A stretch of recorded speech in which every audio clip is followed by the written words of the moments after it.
Storytime.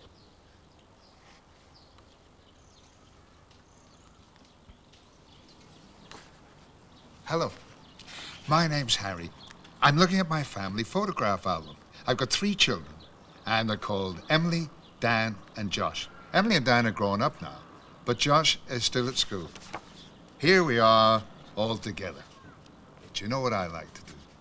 I like remembering back when they were little. So, here they are when Emily was 9, Dan was 7, and Josh was 5. Usually, they were good children. But of course, as in most families, there were plenty of times when they quarreled.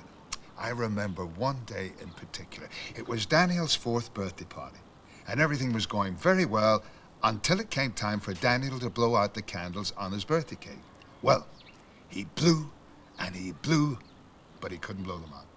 And suddenly, Emily leaned over and she blew them out in one go. Well, Dan was furious, and the two of them began to fight. In the meantime, we lit the candles again, but Emily and Dan were still squabbling. And Josh, who was all of 2 at the time, there he is. Well, he toddled across the room, and what do you think? He blew them out. Everybody thought that was very funny. Even Emily and Dan, which was a good job. Anyway, in the end, Dan blew the candles out himself, and the party got going again. You know, when I think about it now, I can understand why Daniel was annoyed, because after all, you don't expect to share something like blowing out the candles on your own birthday cake, do you? Mind you, there are plenty of other things you can share, like toys, for instance. We're going to see some children talking about sharing things. There's a boy with a guitar, and he doesn't want the strings broken. And there's a girl who wants to share her sister's jewelry. Now, see which one you agree with. It's difficult to share because when I buy new toys, they always want to play with it. I don't let my sister play with my Lego or my cars because she breaks one of my cars and one's already broken. My little brother, when I have the toys, my little brother takes all my toys and hits me with them. When I tell my mum, my little brother goes in the toilet and locks the door. My big sister won't share her jewellery because it's hers. I won't share my sticker bricks because they're mine. I say, give it to me, or I tell our uncle. He says, give it to Tolu. And if you don't give it to Tolu, I won't give you some ice cream, because that's the best food. I've got a guitar and I won't let Charlie share it because she might break the strings which make the noise. That's fair. Well, maybe you've got something very precious that you don't want broken either. But you know, most things you can share just by taking turns. You don't always have to say, "It's mine." We've got a song now called "It's Mine." It's all about 2 brothers who fight over a new chair that's all red and shiny. It's nice, it's new, it's not for you. I've got a new chair, a red and shiny new chair. I like my new chair, it's for me. You mustn't have this chair, don't you know it's my chair? I'm going to sit on it all day long. It's nice, it's new, it's not for you. It's mine, it's my chair, so there. Who says it's your chair? Give it back, it's my chair. Go and find another chair. 1, 2, 3. You're going to break the chair. You're not being very fair. We're going to have to share. Sit with me. It's nice, it's new, it's made for 2. It's ours, it's our chair, so there.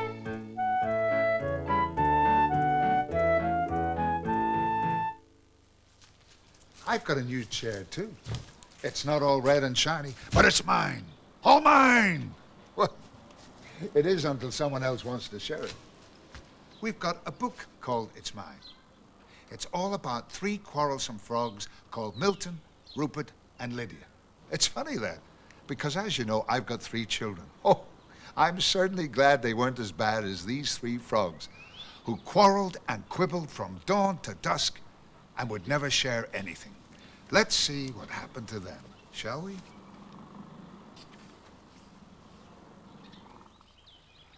In the middle of Rainbow Pond, there was a small island.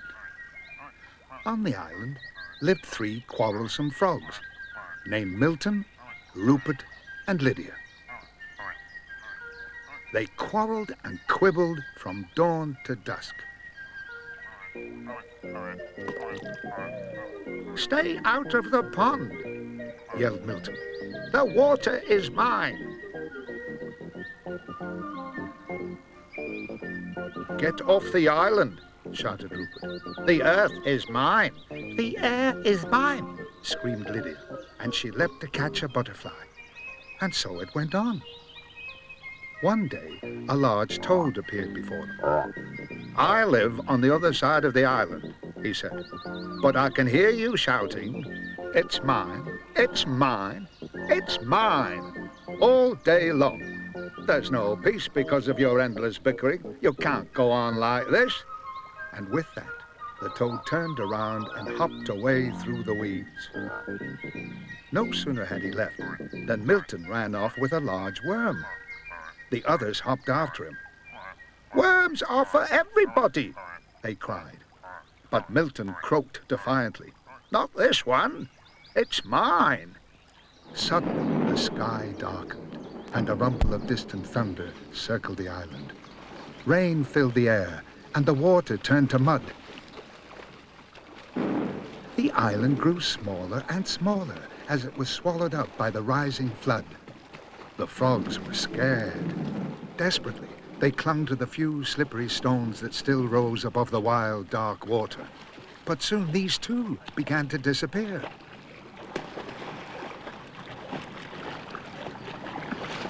There was only one rock left, and there the frogs huddled, trembling from cold and fright. But they felt better now that they were together, sharing the same fears and hopes.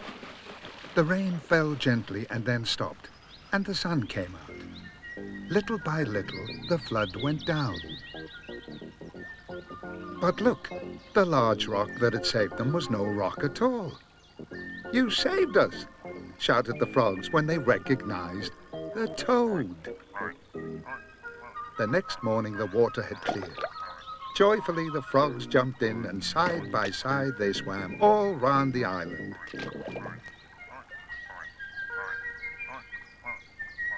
Together, they leapt after the swarms of butterflies that filled the air. And later, when they rested in the weeds, they felt happy, in a way they'd never been before. "Isn't it peaceful?" said Milton. "And isn't it beautiful?" said Rupert. "And do you know what else?" said Lydia. "No. What?" the others asked. "It's ours," she said.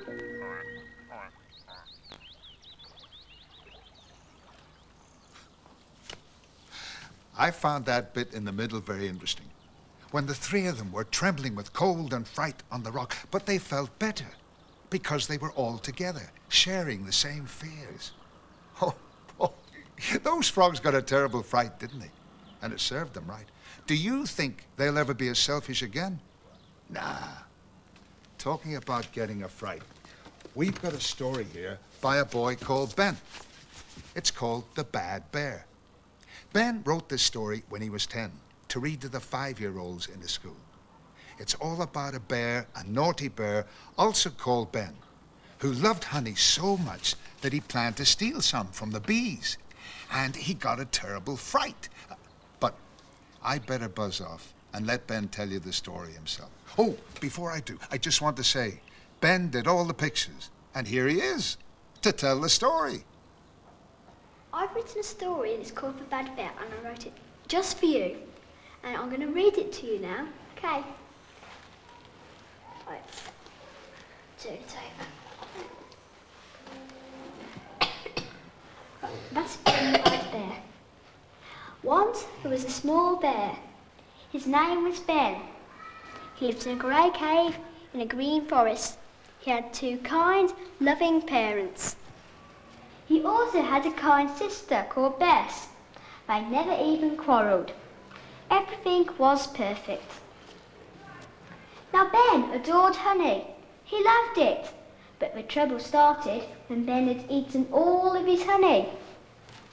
He asked his mother for some more, but all she had was berries. He hunted high and low, but however hard he tried, he could not find any. It was then that he thought of a plan, a naughty plan, a cunning plan. Ben thought that he could steal some honey from the bee's nest. It would be easy, and nobody would know. The bear prepared himself. What would he need? A torch. He would use it in the dark. What else? A jar to put the honey in. Ben went to bed early, so that he would wake while it was still dark. Ben's eyes closed. He was asleep. That night, Ben crept out of bed. He heard his parents snoring loudly. The little bear ran cautiously out of the cave and down to the river bank. Something caught Ben's eye, something golden. It was honey. It was trickling out of a hole in a nearby tree trunk. The cub squeezed his paw through the hole. It got covered in honey, and Ben drew out his paw. He licked it. Mine, all mine, said the bear. The honey was delicious. But alas for the bear, he'd awoken the queen bee. She flew out of a tree and buzzed angrily. She chased the poor little bear all the way down to the river. Splash! But it wasn't Ben who fell in the water, it was the poor bee. Help! I can't swim, she cried. Don't worry, I'll save you, yelled Ben. The little bear swam quickly to the queen, his furry arms whizzing round and round. He reached the bee and swam to the shore with her on his nose. Ben carefully lifted her onto the river bank. Oh, how can I repay you? Said the soaked bee. Well, I wouldn't mind a jar of honey, replied the dripping bear. You can have as many as you like, said the queen bee. So Ben shared the honey with the bees. And after that, Ben was the best behaved bear I've ever known. I'm a bit like Ben myself. Ben the bear, that is. I love honey. Hey, do you hear what I hear? Maybe that's Ben's bee coming to share my honey. No, there she goes. Bye, bee.